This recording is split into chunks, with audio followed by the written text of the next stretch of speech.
mouth breather.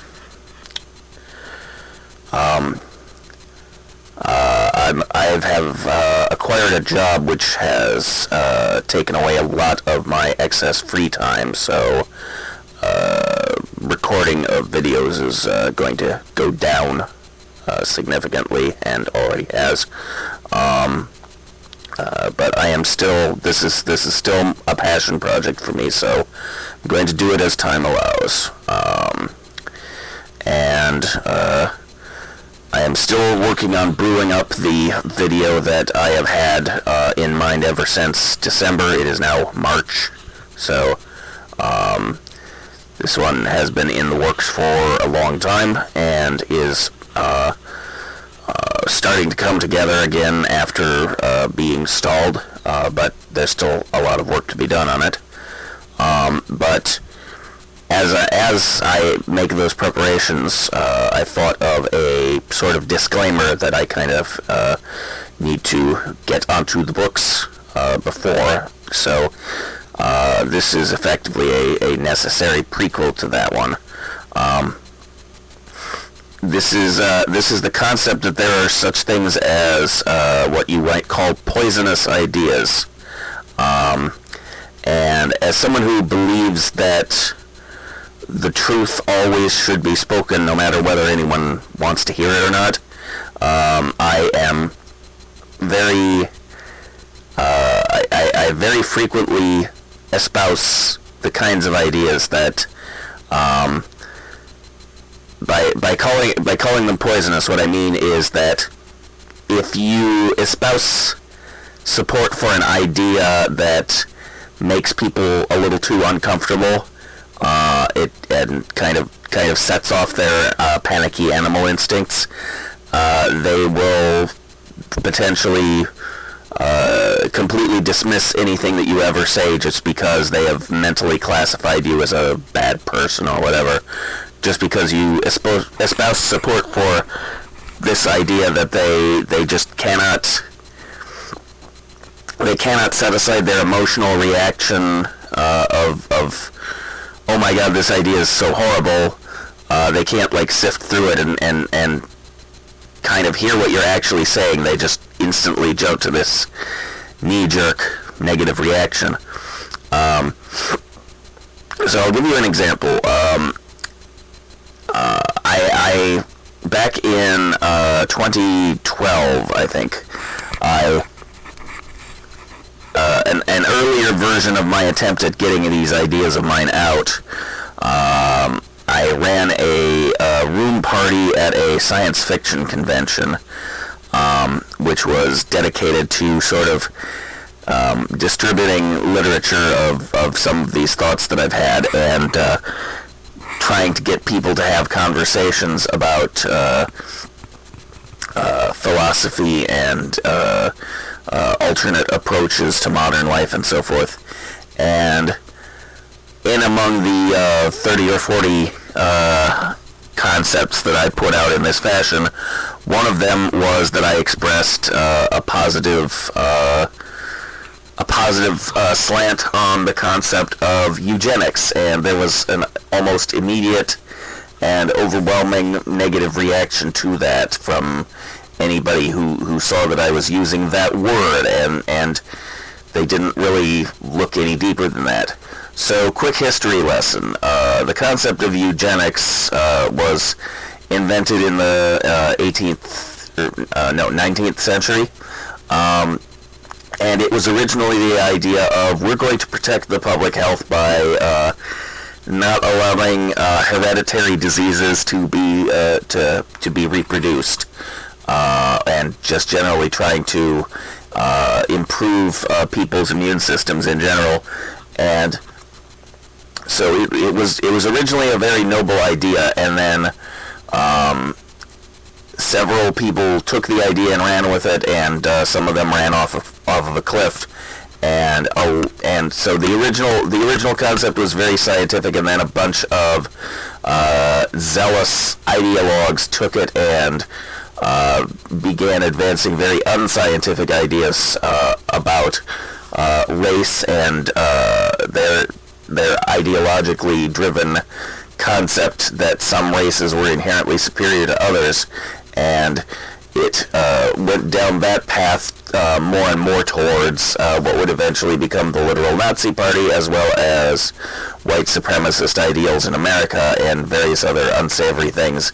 And so once that happened, it was like how the swastika was originally a Indian sacred symbol, which is still used in India for that purpose, and nobody freaks out about it. But basically, anywhere else in the world, you can't put up a swastika without people instantly thinking of Nazis. In terms of the way that the human sort of collective consciousness reacts in the modern age, this is a significant problem that we have, where the wrong version of an idea can kind of become encoded into the public consciousness, and it kind of ruins it forever. The swastika is a good example, and the concept of eugenics is a good example. Both of these are tainted by association with something horrible, even though that something horrible has no right to actually own those concepts. The swastika was used as a sacred sign with completely innocent, no association with anything unpleasant for hundreds of years, all over like half of the world. It wasn't just India; it was like all of Asia and Africa. Just it was an incredibly common symbol, and so because the Nazis used it that one way, everybody kind of everybody in the Western world kind of encoded that version of it and didn't look any further.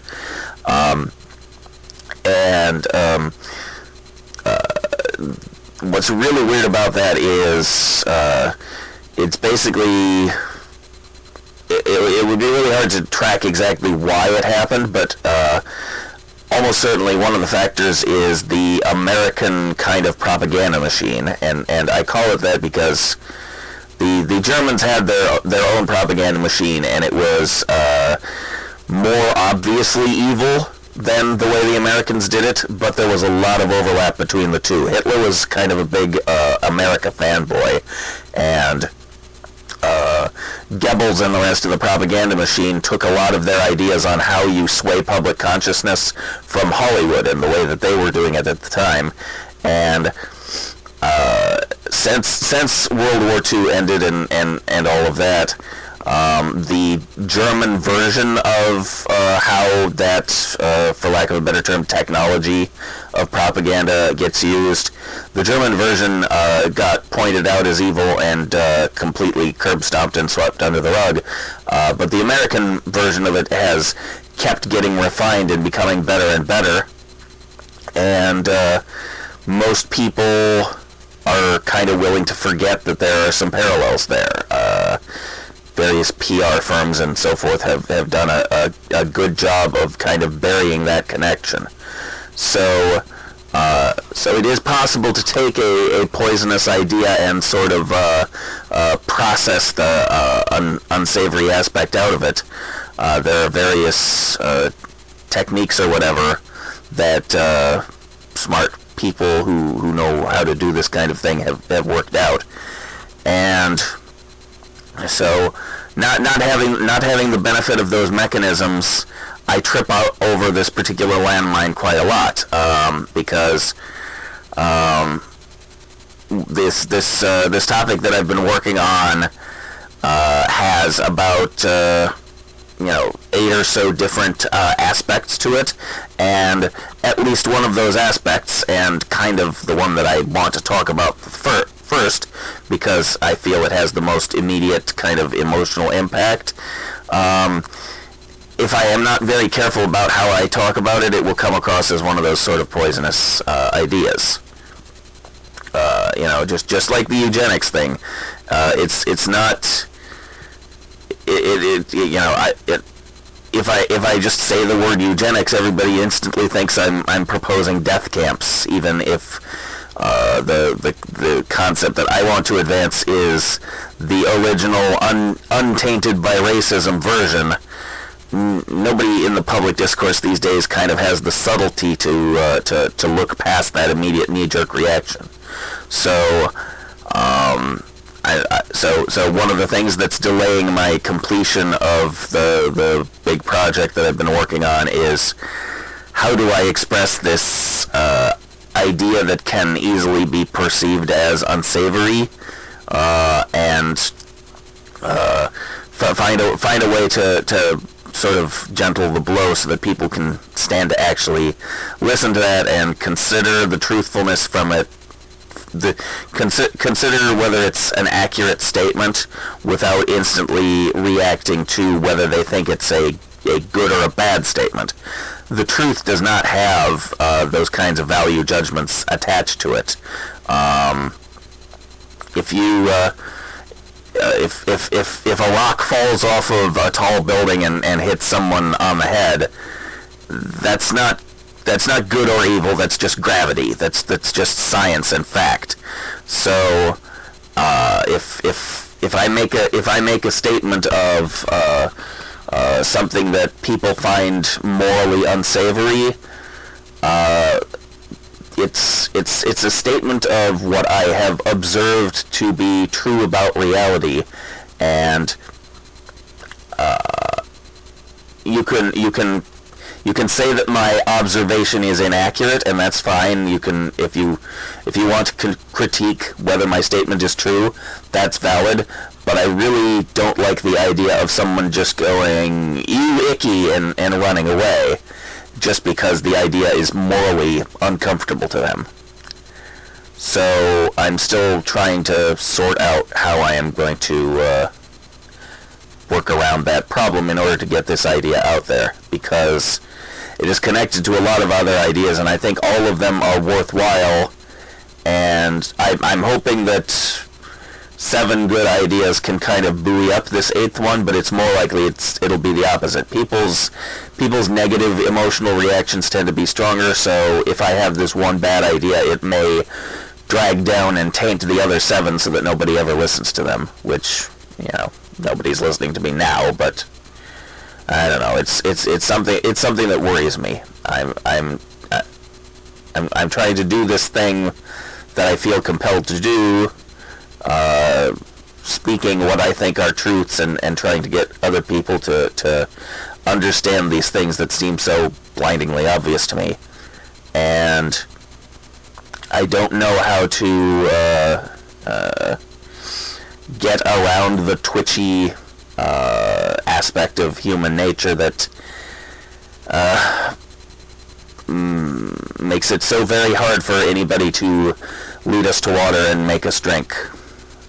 So I don't know. I don't have that answer, unfortunately, and so even if I have some of the other answers that the world needs, it's really hard to get anybody to listen to that. But I gotta keep trying.